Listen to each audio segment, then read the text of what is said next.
who is this place for? Who is Mexico City for? Ooh, who is Mexico City for? I think Mexico City is for the foodies. Mexico City is for the people that like to be out and about, that like to get in the mix. Mexico City is for our art folks, people that really appreciate culture.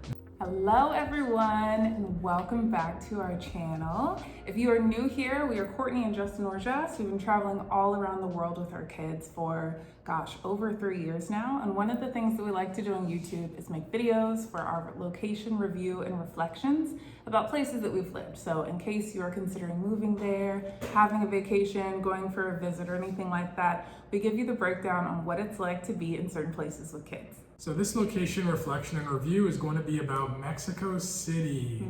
We had the pleasure of living in Mexico City for exactly 1 year, 2024. Yeah, going into 2025. So we lived in Mexico City for an entire year. I cannot wait to break down this location. So we always go off of a few different criteria for our location reviews and reflection. So those are climate, transportation, infrastructure, family friendliness, vibe check, and cost of living.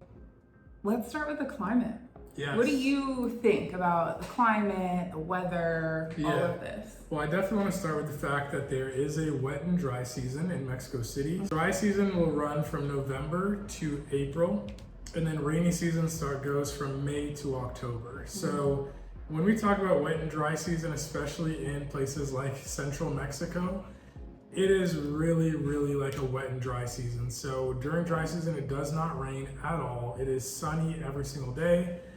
And then during wet season, it rained every evening, similar to Guadalajara. So around 4 p.m., 5 p.m., you'd expect to just be inside the house because it's gonna start raining soon. Yeah, it was dramatic. We'd go to pick up the kids from school, remember, and it was always like a mad dash because we had like the stroller and it's like, are we gonna have time to get there and back before the rain starts? It was such a thing, but it was nice. I think the climate though is just very dry. Like I could feel that like on my skin, my hair, like everything was very, very dry. And then the other thing about the climate there too is that like the air quality just isn't great. And there's like a fair deal of pollution. So even while we were there, I went to a dermatologist for my vitiligo, and she explained that like the climate was likely actually like making it a little worse, which is something we like to make people aware of. Like if you have like very sensitive like health issues, talking to a medical professional about like the consequences of spending a long period of time somewhere like Mexico City is something you may want to look into. Yeah, absolutely. And along with that, I mean, the hottest time of the year was strange. It was like in March. So we had a huge heat wave in March. And mind you, in Mexico City, a lot of the accommodations do not have air conditioning. Right. So it got really hot, really sticky. It was very uncomfortable. I think we even traveled to go to the beach for like a weekend just to get away. Yeah, we went to Tulum. And that's one thing that people don't really consider is like there's going to be 1 or 2 months where it gets extremely hot. It was really cold too. Right before we went to Belize, it was like hoodie weather. Not really cold. It was like fall. It was like a nice, like an apple pumpkin spice sort of fall vibe. Yeah. But I thought that was interesting because it was literally like the dead of July, and I'm like, oh, it's hoodie season. Yeah. So overall, you are gonna have like a little change of seasons here and there. For the most part, it is sunny, warm. It's very nice and moderate. But if you were just someone who does not want to be around for rainy season, just keep in mind those dates and make sure to get in the house after 4 p.m. because you're going to get rained on. Yeah. So the next category is transportation. And I will say that one of the biggest draws to Mexico City and one of the things that I value about it most is how immensely walkable it is. That's one of the main reasons why we chose it. And it's something that I really love about it. Like you can get out on foot and really get from like end to end of like most of the neighborhoods. You have things like your grocery stores are like easily accessible. We walk to and from the kids' school, things like this, especially in a lot of the neighborhoods. So you think about Del Valle, you think about Roma, you know, that whole little like zone there, but in other parts of the city too. Now, anyone who's spent time in Mexico, you know, the sidewalks are kind of hit or miss, but the sidewalks are there, right? So that you can walk and explore the city, which is amazing. Yeah. Along with great walkability comes great public transit as well. So the city does have a train system. It didn't exactly go through our neighborhood, which was weird. It like avoids like congestion or a lot. Yeah. So it does run like great east to west, I think. Going north to south was a little bit spotty, but you can always take the underground subway. It's very safe, it was clean. We've taken it a couple times, and then Uber is readily available as well. So that was what we did a lot during rainy season, was we just called our Uber. And if we were just late to getting the kids to school, Uber is very reliable and very affordable as well. So the next criteria we're going to cover is infrastructure. So when we talk about infrastructure, we just mean like the electricity grid, the housing, like the quality of the housing. We're also talking about hospitals, schools, like that sort of thing. Like, how is the city generally like livable? And so Mexico City is a major city in Latin America. It's the second largest, I think, in Latin America, the largest city in America, and I think it's got just over the population size of New York City. So it does have amazing infrastructure. They have a lot of tourists that come in, a lot of people that go there on business. So you're not looking at like a small little puebla or small town. This is a major city. We never experienced any power outages. There's multiple hospitals to choose from if you have an emergency.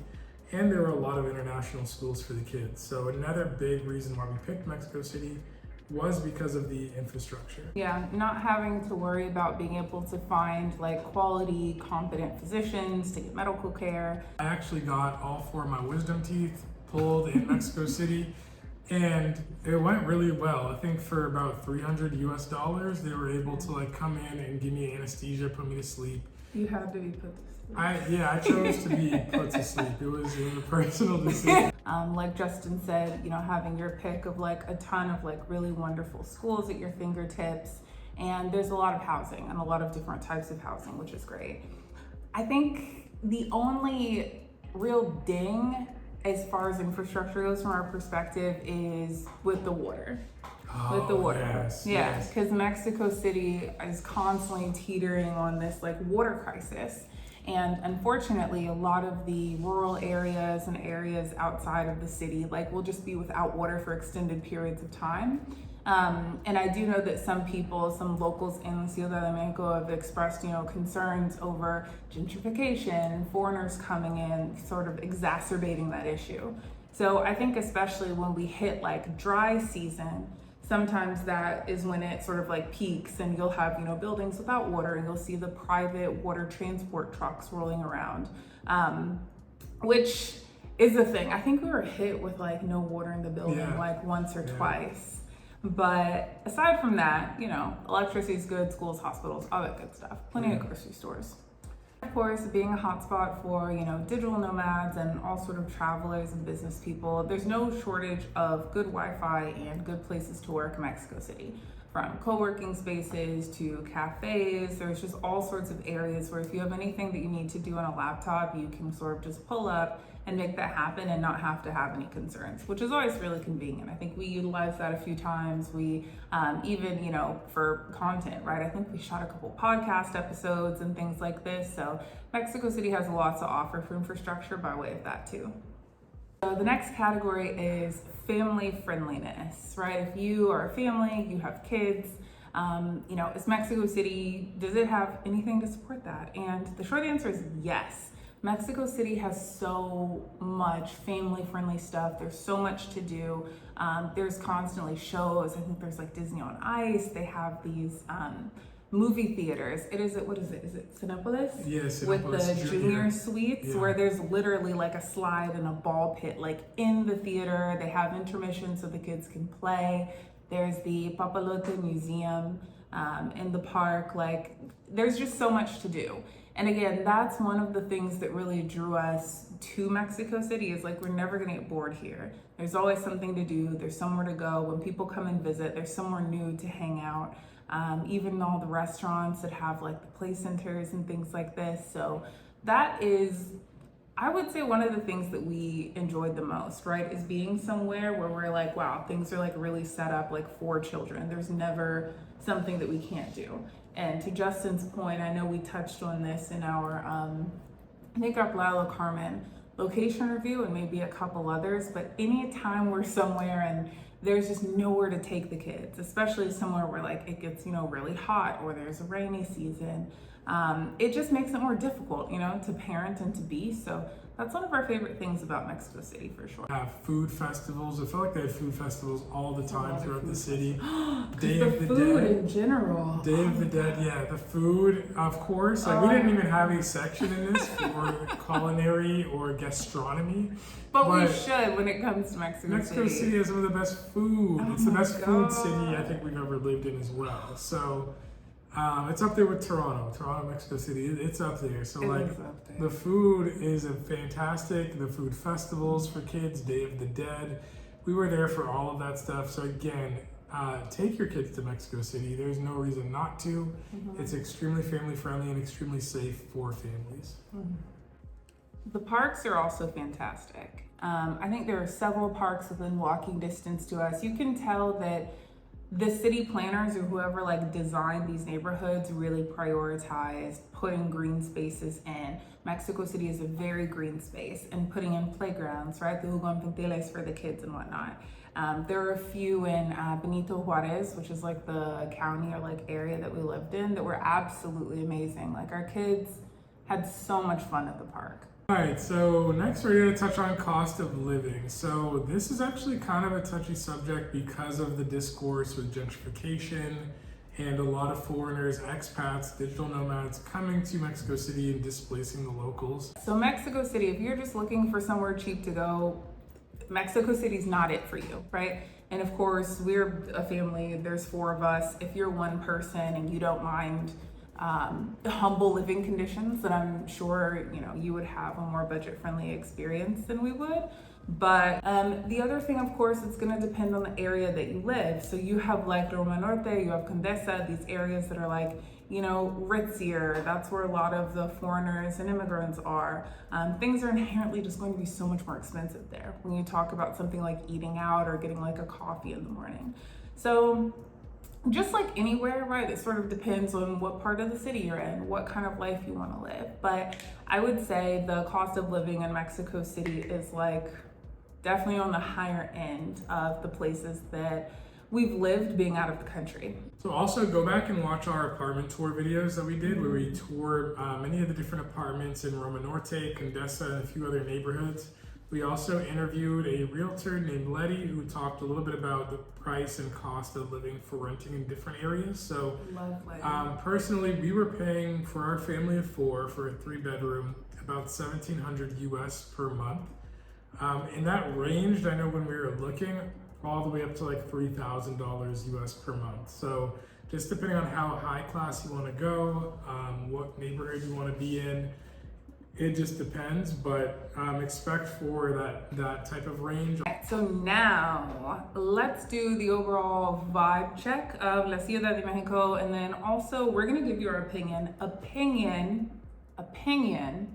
on who Mexico City is for, right? Who would really enjoy living there, and maybe who should check out our playlist of other places that may be a better fit for them. Yeah, so overall vibe check, I want to start with diversity, number 1, because that's something that's super important to us as a Black couple, a Black family. And Mexico City is a C+ when it comes to diversity. I would say it's one of the most diverse cities in Mexico. But Mexico as a whole just does not feel very diverse in terms of race or ethnicity. So we felt like we were the only Black people in a lot of different, even in our little neighborhood. We felt like we were the only Black people, except for Buddy across the street. Oh yeah, but he's an Afro-Mexican. He's an Afro-Mexican, which different. Because there are plenty of Afro-Mexicans do exist. This is not Afro-Mexican erasure propaganda. It's a little layered, but yeah, being able to go days without seeing another Black person who's not in our family got old. It got old. It always gets old when we're in spaces like that. We did notice to the tune of this being the capital city, and there's a lot of businesses, especially I think up in the areas of Polanco and Granada, north of the city. We did see a lot of Asian people there, a lot of Asian families. Which is also really interesting, thinking about just migratory patterns and the businesses that are there. So when we speak about diversity and race, and we're coming very much from our perspective, again, it's not erasure propaganda. It's just focusing on, what we look for on a day-to-day basis. Who is this place for? Who is Mexico City for? Ooh, who is Mexico City for? I think Mexico City is for the foodies. Mexico City is for the people that like to be out and about, that like to get in the mix. Mexico City is for our art folks, people that really appreciate culture. Absolutely, and I think it's great for families, singles, couples. Like there's no bad move when it comes to Mexico City. Yeah, I think Mexico in general is sort of like a soft landing, right? If you want to move abroad or start a nomadic journey. We actually made a whole video about that, like why you should start in Mexico. And again, for the purposes of consideration, like attempt the Spanish, respect the locals, right? Don't come in with that gentrifiery, colonizery mindset. Because Mexican people to us, and we've lived in several places across the country, have always been warm and friendly and welcome and amazing. And the expectation, of course, is that when you come into their country and their cities, that you extend that same respect. I miss Mexico City. I miss our taco guys. Yes. I do miss the food. I will say though, again, to my earlier point, if you have, I don't know, like asthma or something that could be impacted by like the dry climate and the pollution, like maybe think twice. But I don't know, Mexico City is a really great place. I don't have many complaints. Yeah. Outside of that, it is very lovely. And it is one of the places that I do want to go back to visit. So yeah, thank you for watching. If you're not already, subscribe to the channel and look out for more location reviews and reflections. See you next time. Bye.